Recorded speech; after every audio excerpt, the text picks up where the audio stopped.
Hello, and welcome to another episode of Light Reading. As always, I'm your host, Light. Our first manhwa today is The Divine Surgeon, a medical manhwa that I've currently read up to chapter 106 on. Its main character is Han Jin-soo, a doctor who after being killed, reincarnates as Hwabu, a person from historical China.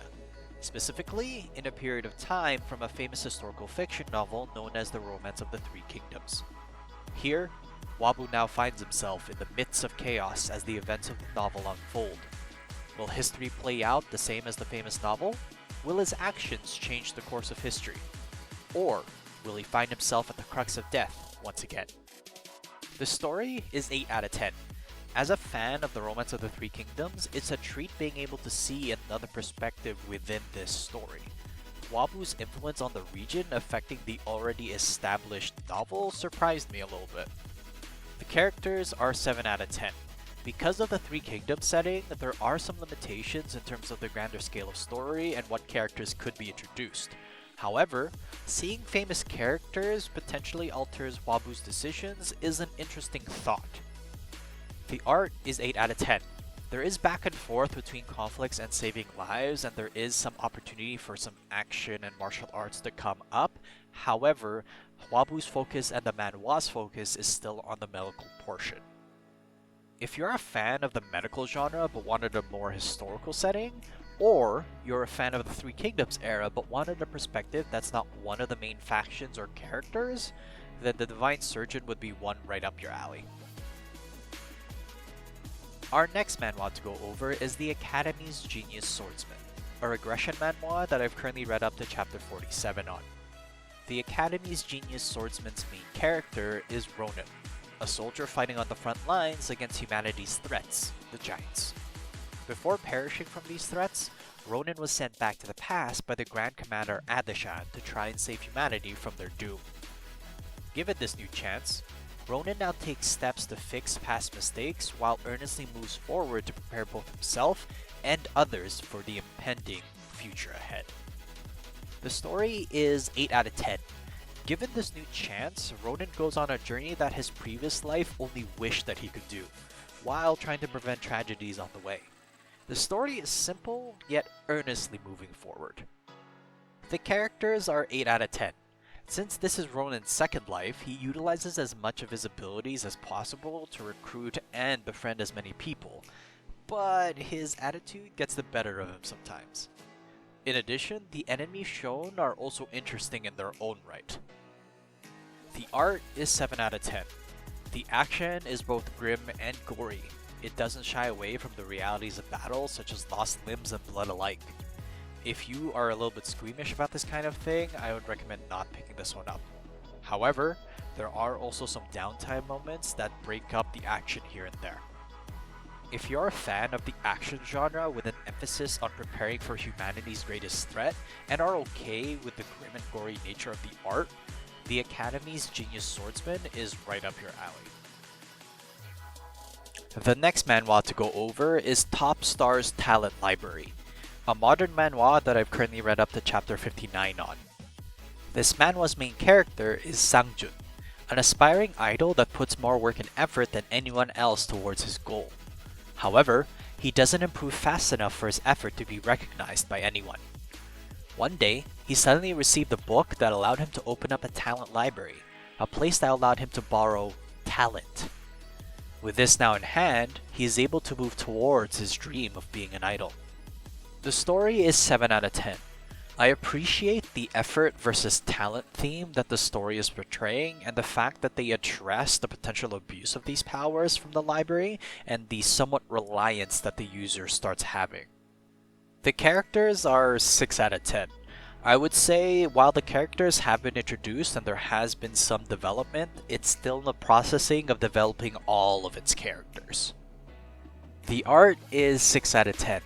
As you would expect from a modern idol manhwa, it gives off a lighthearted atmosphere that serves to enhance the performance, and it does serve its purpose of contrasting with the nervousness of the main character.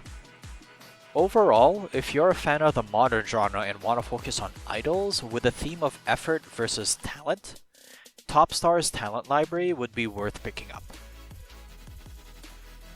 This next manhwa is the Villainess' Stationery Shop, a villainous manhwa that I've currently read up to chapter 79 on.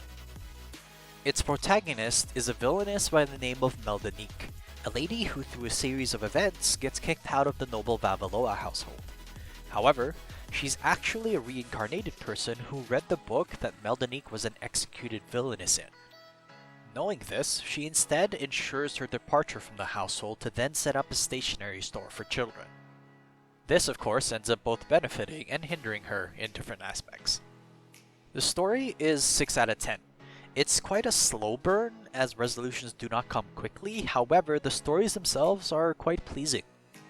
The characters are 8 out of 10. They're quite interesting, and the kids that get involved with Meldonique after setting up her stationery store are genuine and honestly really cute. However, the villains from Meldonique's perspective are frustrating. It really makes me not like them. However, I appreciate them as villain characters. The art is 9 out of 10. It's honestly the best thing about the Villainess' stationery store, as both the cute art and the atmosphere provide a slice of life feeling to it. However, there is both an actual story and a romance to it. It just may take some time to get there.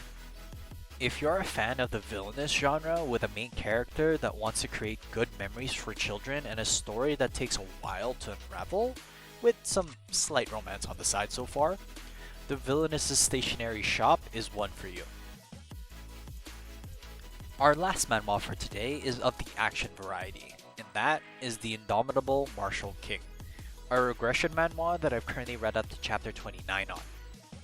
Its main character is Leifenhart, a mage who united the various non-human races together to build a kingdom, although that wasn't his original intention. In this world, humans viewed all others as beneath them and treated them as such. Because of this newly established kingdom, war ensued. Heroes from the human race came to eliminate Leifenhart, and one of these heroes was the martial king, Teslon. After perishing, Leifenhart ended up progressing, however, not as himself, but instead, Teslon. With this new chance, he hopes to achieve his dream of having a coexistence between humans and non-humans. Its potential is 8 out of 10. The regression into a different character is an interesting concept to start with right away, and Leifenhart trying to accept this while being trained by his new master is a funny time for sure. Overall, I find Leifenhart's goal to be endearing, albeit very difficult. He chooses to try and approach things in a different way than previously in his past life so that his dream can be achieved. The art is 7 out of 10. With the limited amount of chapters that I've read so far, the action is close up due to the combat style, but it does provide a satisfying feeling to see enemies be beaten up to a pulp.